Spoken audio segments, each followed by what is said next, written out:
Okay, that one. Don't touch anything. As long as that red, it's recorded. I think you must have heard that I've recorded this a couple of times and the camera switches off.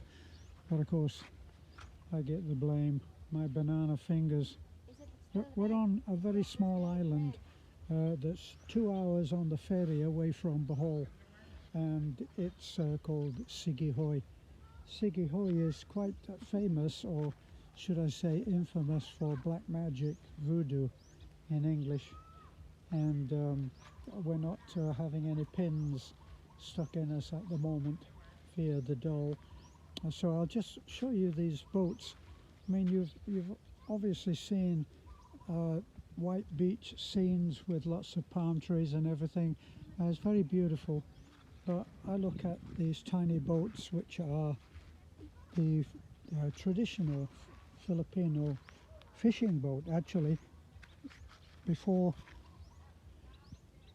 the big metal boats came in, this was it.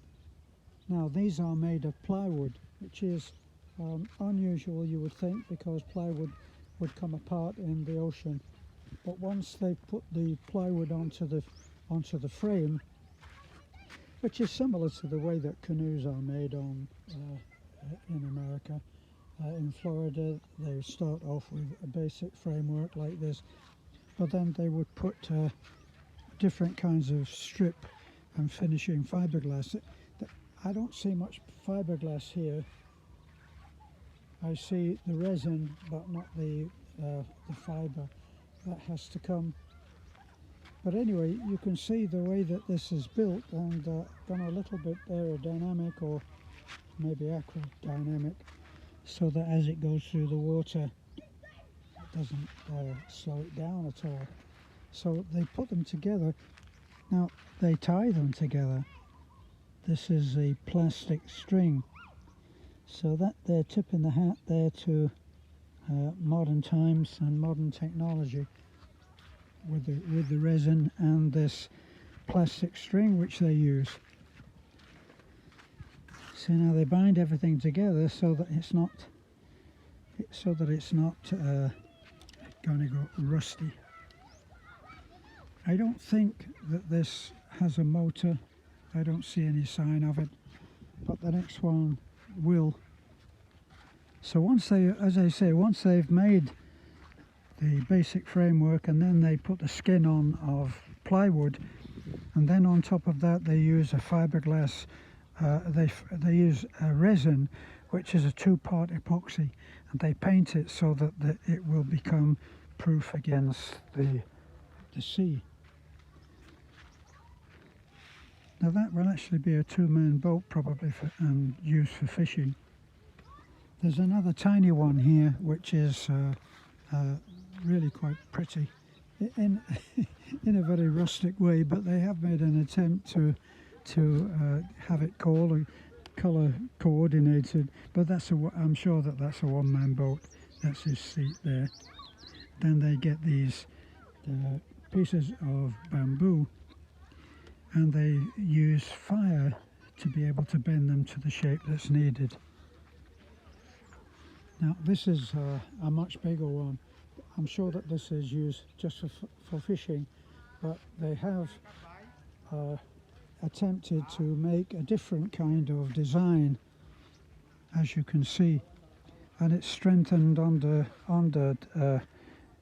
tension up to the center pole there.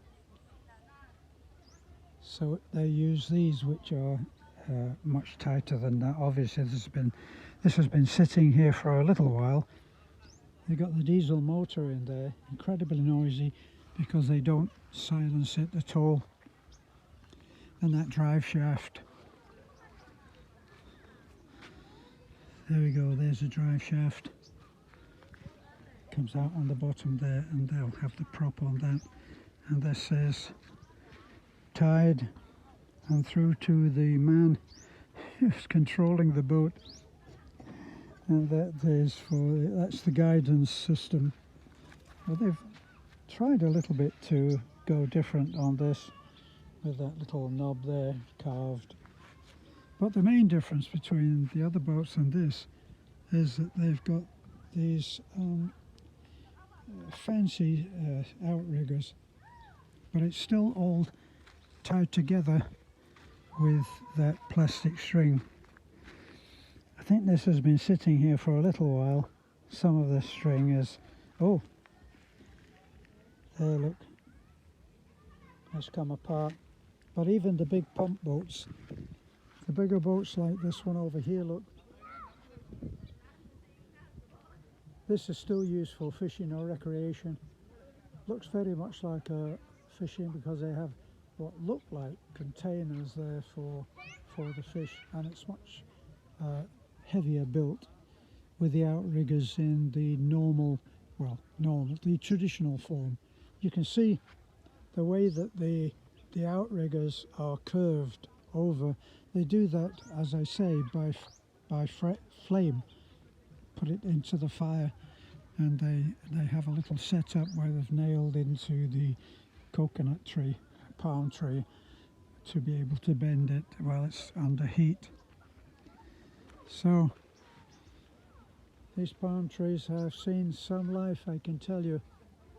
Coconut. Now here's the thing. They climb these coconut trees, but what you don't see is that every one of these trees, so it can be climbed, is hacked out. So you can see there that forms a ridge, and even here. And they do that. Certainly no Westerner would be able to go from that to that as the next step, but you can see the way they go up the whole tree. But the Filipino is very supple, and they're able to go, when you look at a homemade Filipino ladder on a construction site, the difference between one rung and the next is far greater than the average pair of Western legs would be able to stand. But see, all of these trees they've all been prepared for climbing. As you can see, here's another one. Now, these are really weathered.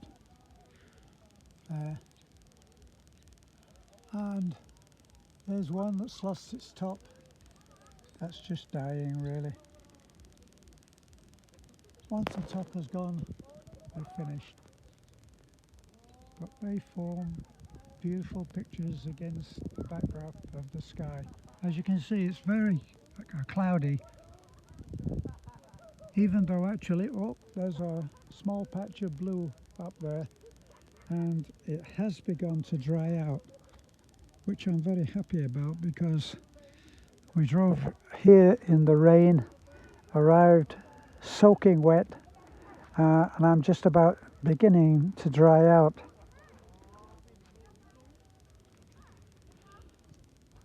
So there's my two adventurers over there. Beth, who, if she could, would get up at 7 o'clock in the morning, go in the water and come out when it started to get dark. Half mermaid. And the other little one in white is beautiful Bibi, who many of you will know and have watched growing up. She came with us. So we're just here for 2 days, and it's a budget trip. Beth went online. That's the beauty of the internet now.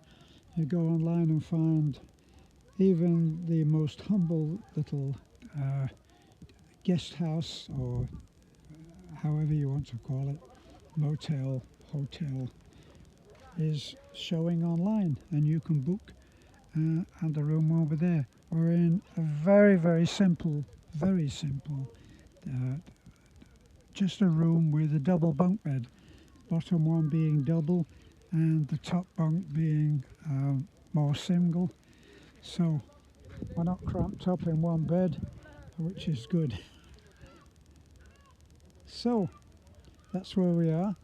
You'll also see later, you'll see a video of Beth, the happy hypocrite, because she'll be squealing and being in fear, and then laughing and giggling because she's on that swing, which is very far, because look at the height of it, right up into the top of the palm trees, and you swing way out.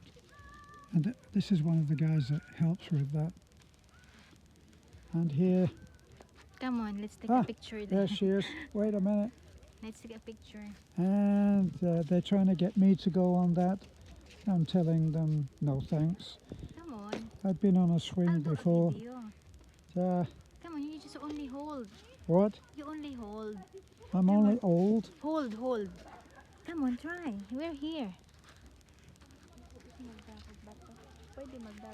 Sure. I'll go. No.